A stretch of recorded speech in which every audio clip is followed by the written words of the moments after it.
పెట్లందు పోషకాల పెట్లు వేరయ్యా. పూర్తి వివరాలకు చదవండి రేపటి సాక్షి దినపత్రిక.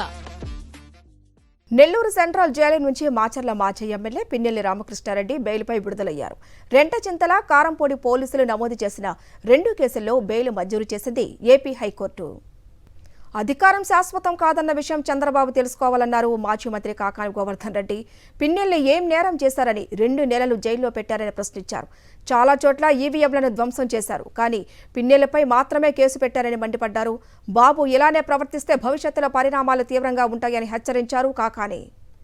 దుర్మార్గమైనటువంటి పాలన, రాక్షస పాలనలో ఈరోజు ఆంధ్ర రాష్ట్ర ప్రజలు మగ్గుతున్నారు.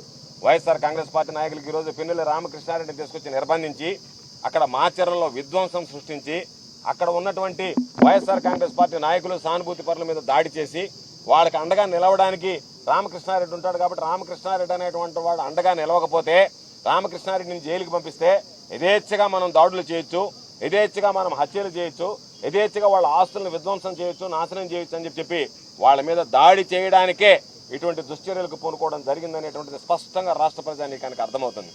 కాబట్టి ఏది ఏమైనా సరే న్యాయ వ్యవస్థ ఈరోజు ఆలోచన చేసి ఈరోజు హైకోర్టు తీర్పునిచ్చి బెయిల్ మంజూరు చేసింది. దాన్ని బట్టి ఈరోజు అధికారులు విడుదల చేశారు. మేము అనుకుంటున్నాం, మేము ఆశిస్తున్నాం, చంద్రబాబు నాయుడికి మంచి బుద్ధి ప్రసాదించాలని ఆ భగవంతుడిని కోరుకుంటున్నాం. ఎందుకంటే మరలా నిన్న పోలీసులను తరలించి ఏదో మరొక దొంగ కేసు చిత్రీకరించి దానిని నమోదు చేసి మరలా జైలుకి పంపించాలనేటువంటి ఆ దుర్మార్గపు ఆలోచనలు, ఆ దుర్మార్గపు పోకడలు మంచిది కాదు ప్రజాస్వామ్యంలో. కాబట్టి ఏదైతే నువ్వు ఈ రోజు చేస్తావో గుర్తుంచుకోవాల్సింది మరలా తిరిగి అదే రోజులు పునరావృతం అవుతాయి. ఇప్పుడు నీకు అధికారం శాశ్వతం కాదు. 2014లో 106 సీట్లతో గెలిచినటువంటి నువ్వు 2019కి వచ్చేటప్పటికి 23 సీట్లకు పరిమితమయ్యావు. బహుశా ఈరోజు సంఖ్యలు గుద్దుకుంటున్నావు, నేను 164 సీట్లు గెలిచాను, నాకు ఎదురులేదని.